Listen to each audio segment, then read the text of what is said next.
Now ego manifests in so many ways. Through your eyes, through your ears, through your mouth, through your nose, everywhere. Because you go against God, that is, you go against collectivity, because you go against Sri Krishna, against your Vishuddhi chakra. That's first thing it manifests. Nowadays nobody beats people like this. You see, we have become subtler in our ego manifestation. We use this part, not hands. It can be that you show temper through your eyes, or it can be you flirt with your eyes. You become adulterous. That's why Christ has said don't become adulterous. So now it's nice that the AIDS can work out through the tears. It's good. Used to kiss people, all right. Now kiss. Nobody will kiss now. You used all your Vishuddhi chakra so far to express all filth. Now the filth is pouring out. So, in the second stage, when we understand that it's through the Vishuddhi, that is this America, we express ourselves, our ego. So what should we do?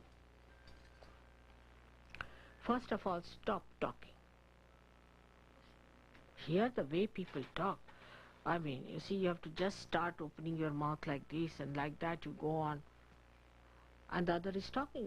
You tell them something, they just come on you with all the knowledge, they have known everything A to Z, and you don't know where you are.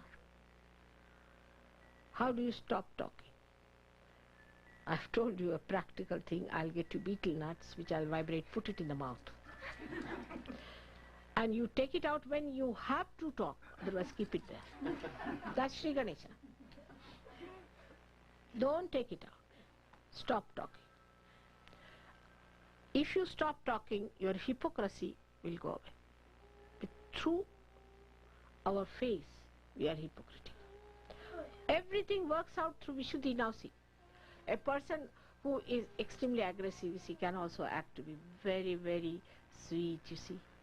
If they have to exploit you or make money out of you, they can act. Acting. The whole acting comes through this Vishuddhi. Then you act. You are a very gentle person. You are very good, but you are not. You are aggressive. So, for that, you have to know that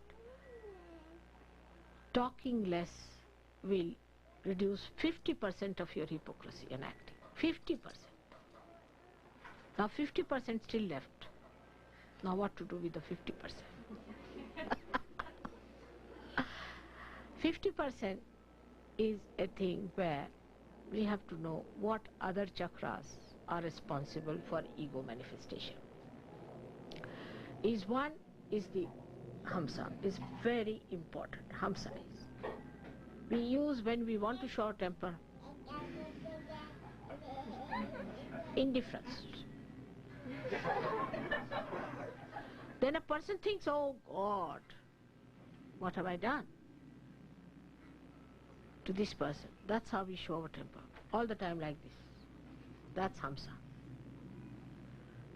And that's why we have to use what we call the simple thing called ghee or something oilish. For ears, for nose, for eyes the kajal, and for this portion also you have to put some ghee in hot water or milk and take it, so that you soothe down your nerves and you soothe down your Vishuddhi, and also you soothe down the, to call in a general way, is the peritoneum, but is the lining. As we soothe down our fingers and hands when they are dried, we have to soothe.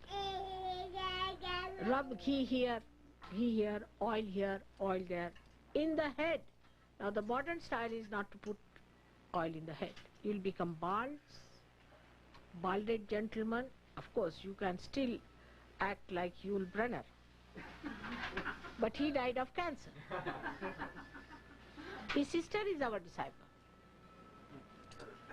And you will develop funny hairstyles, everything. And now this modern fashion has started, don't put any oil. I don't know from where it has come. The children also, they say don't put any oil in the ears. This is doctors, they want to create patients. Don't listen to them. Before going, traveling or anywhere, put oil in your ears, into your noses, not the oil but ghee, and control your peritoneum through your Hamsa chakra. It's very important. This is the chakra which really helps you very much to sit down. Now in Sanskrit and also in many colloquial language, ghee is called as neha, and sneha is love. Neha also is love. So you have to oil it down so the frictions are less. We know in nature when we have to reduce the friction, we put oil. Like we have to say launch a ship that I have launched, I know what it is. They had to put grease on the thing, and you just touch the ship and the ship moves so smoothly onto the sea. Beautifully it moves.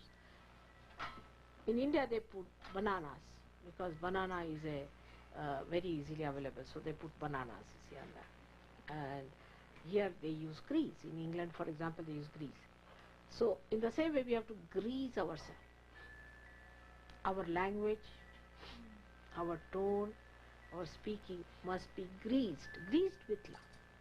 And love is such a powerful thing that can attract anyone, let it be even Hitler. When you talk to someone or say something, it should have that coating of chocolate, of love. Then you can even give castor oil. I do that. So, all these things are to be understood in its essence, that we should not become stupid as other people are. We are yogis, and we have to have an ideal life which manifests itself in all kinds of dynamism. And we do not waste this great blessing that we have got. Now with this, another chakra which is always caught is the Agya chakra. In the Agya chakra, we have to become thoughtlessly aware, but we cannot. If you watch your thoughts, you will know mostly we think of the people who have harmed us, who have troubled us. Sometimes we have the glimpse of the good things also. We think of the good people also. Sometimes.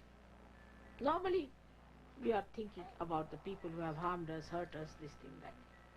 Now Christ, who is Sri Ganesha and who has all the powers to kill us and finish us off and destroy us completely, has given us the greatest weapon is to forgive. So the mantra here is forgive. And you have to see that you forgive others. Anybody says anything, forgive. When you forgive, God takes over. And He knows how to handle or mishandle or to do whatever He likes to that person. That's not your job. You just forgive. So you give him a ticket. Go to God. I forgive you. I'm nothing. And you have to forgive. And that is the thing you can enjoy your Agya chakra very well and raise your Kundalini beyond by saying forgive, forgive, forgive 3 times. And you have to say the mantra of Nirvichara. No thoughts. Agya is the one which brings thoughts to you. That's why Christ was so particular on the eyes. That thou shalt not have adulterous eyes. Try to concentrate your eyes on the Mother Earth for some time. She'll suck in. So that your attention doesn't become that wobbly, becomes concentrated and equalized and balanced. When that is done, your eyes become so powerful. Even if you look at somebody, you can cure that person. And the innocence will start coming in your eyes. You will not have lust and greed. It's a very dangerous thing people are playing here. I mean, I didn't know all these things people do. But I saw it in the West. I mean, everybody's looking at every girl. What is the joyless pursuit? Why turn your eyes to anything that you don't get joy out of? At every girl a man is looking, a girl is looking at every man. What's this nonsense? Why waste your energy? I always look at about 3 feet height. You see all the flowers there, you see all the children. Best thing. One day somebody asked me, don't you feel like looking at handsome men? I said, I'm not a fool. I look at the most handsome things at 3 feet level. He said, you must be a fool to look at this. I'm not. That's what it is. So that will give you tremendous amount of energy because you preserve all your energy through your eyes. Eyes are the windows of that power. If you try to preserve it, it's all right. Otherwise, like nowadays, save water because you wasted your water, so now save water. But when your eyes are innocent in this shower of bliss, you enjoy that bliss. You don't have to look at anyone. You don't have to say anything. You just enjoy. Just feel the joy pouring into you completely. Because the ego has vanished. This is an aggression. To look at everyone like that is an aggression. I have known people who mesmerize women, who mesmerize men. I have known women like that. I've seen in the parties, I see the boots coming out of these women. And they look at a man and he gets transfixed completely. Falls in love with that woman till he becomes a beggar, she just lynches him. It's prostitution by men or women. It's a horrible thing. It's dirtying your eyes. So keep your eyes steady. Try to steady them. If they try to go here and they tell them, look there. That's the Mother Earth. She's the one who gives us all beautiful things. Look at that.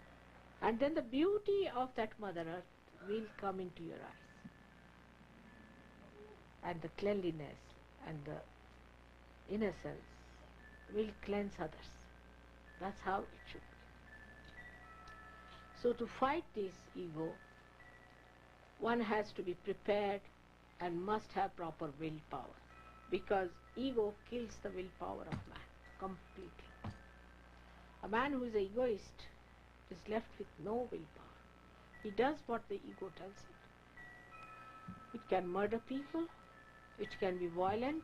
All the violence in America is from the ego manifestation. Because there is no respect of the law, not of human laws, but not of God's laws also. That's how people behave. They incur diseases, horrible things. A person who is not egoistical will not get cancer. You have to be egoistical to get cancer, though it's a left-sided thing. But you have to have ego. Vulnerability comes through ego. And then it acts. If you are egoistical, you are vulnerable to cancer. So first thing, if you survive from, say, cancer, you will have the other one waiting, where you will be transfixed like this. You will become like some of the things I see in the TV, where people are given some sort of an artificial thing and they are just nothing but machines, and they move their hands like machines, they walk like this, they look like human beings, and they walk straight like this, they can't feel anything. Like that you'll become. Because ego takes you away from emotions and away from the left side, and you become really a person like a machine. You become like a machine. I met one dentist. He came to me, he said, Mother, now I cannot cry, I cannot weep, and I do not feel bad when somebody dies. I said, so what do you do? I jog. Jog means running away from yourself. Jog for how many hours? 5 hours. Out of the 10 years he is awake, 5 hours he jogs. What else will happen?